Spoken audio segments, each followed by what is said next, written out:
Ghana, the land of sunshine, ethnically diverse with a fascinating heritage. This West African nation, rich in natural resources, has recently become the newest oil producer, pumping in earnest since 2010, with the expectation that its economy will boom.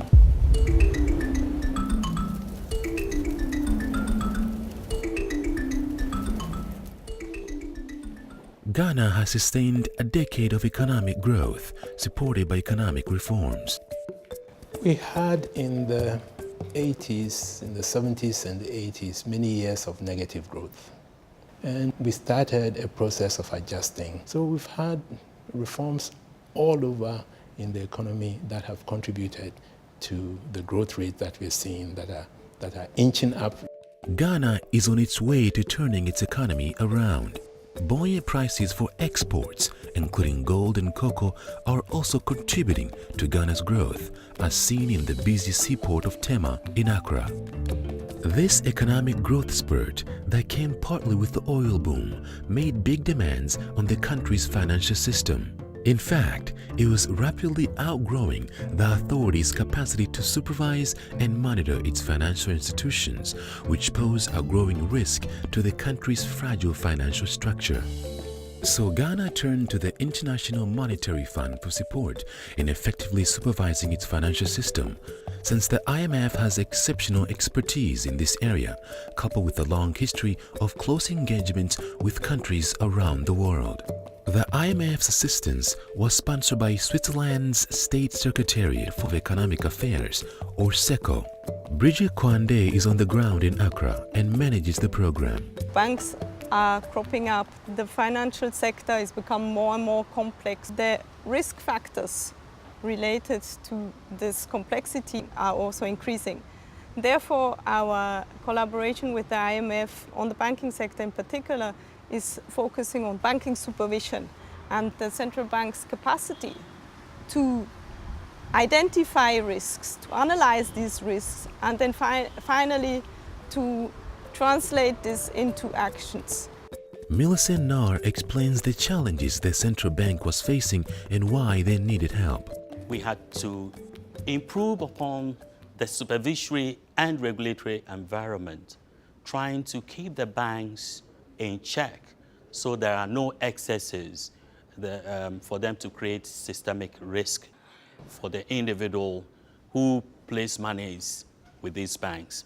I must say that the IMF, and for that matter SECO, has been of tremendous help to the central bank when it comes to supervision. To build the supervisory capacity and produce financial stability reports, the Bank of Ghana, in collaboration with the IMF and SECO, trained new staff who learned the latest techniques, updated the collection of information, and developed novel reporting channels. This report is supposed to help all the stakeholders assess the risk inherent in the financial system. This restructuring of the banking supervision system was essential for the Bank of Ghana to exercise the necessary oversight to mitigate the risks that come with the expansion of the financial system.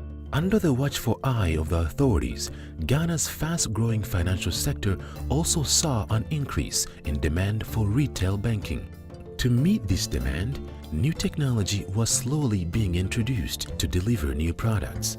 Prince Kofi Amobeng explains that many years ago, the lengthy process for getting a business loan led him to start his own bank. So we decided that, listen, I think the real response, the real service is to make loans available in the shortest possible time. And we said we do loans in 48 hours. And once we got that right, bang, we got more business, and we could raise more monies. To meet the growing needs of its people, commercial banks rolled out innovations, moving into areas such as insurance and also expanding their customer service by implementing internet banking, teller machine networks, and mobile banking. Bank on Wheels is one such venture. It's a moving ATM that brings banking directly to the people. With this new environment of innovations came the need for a stronger financial framework. More competition encouraged banks to implement new strategies to expand their market. At Ghana Commercial Bank, Kojo Adiamensa explains how they're reaching out to their customer base, like farmers and teachers, by educating them on how to bank. We had people going to them at their doorsteps to do the banking, where their stalls are, where their shops are. We gave them some financial literacy, where you speak to them and let them understand why it is important that they need to utilize the bank. And it makes them understand how it is that while they're banking with us, then they will be able to get access to credit, which then expands their business. To improve banking services in this environment required stringent oversight to keep up with the rapidly expanding financial sector. Bustling with activity is the Malama Atao market in Accra, where the traders and farmers from across the country go to meet and sell their wares. Here, the Queen Mother is in charge. She's one of the many who receive the special services of the banks. I remember they came down to educate us how to handle the currency, how to save, how to handle money. We need more because we have a lot of women here and they come from the rural areas to learn from Accra here, then they send it back to their rural areas and teach them. Educating customers on how to bank has been vital for bringing informal financial services into the formal sector. Seth Turkper, the Minister of Finance, explains. Bank of Ghana has extended its regulatory requirements to the strong emergence of microfinance institutions because that is also important in ensuring that the operations of these financial institutions do not become a source of destabilization to the economy. The building blocks to scale up Ghana's financial system are slowly falling into place. Today, Ghanaians reap the benefit of their country's natural resources, and through the implementation of the Technical Assistance Program, they have more tools to effectively monitor the nation's financial system and check for any weaknesses that could disrupt the growing economy. We want to develop a thriving, vibrant economy.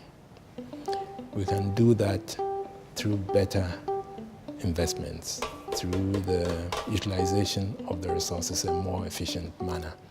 And the government is ready to do that in order to have the growth that is much faster than what we have now. The vision of this government is to create a strong and resilient economy that delivers on the basic needs of our people in education and in health, and do that by building strong financial system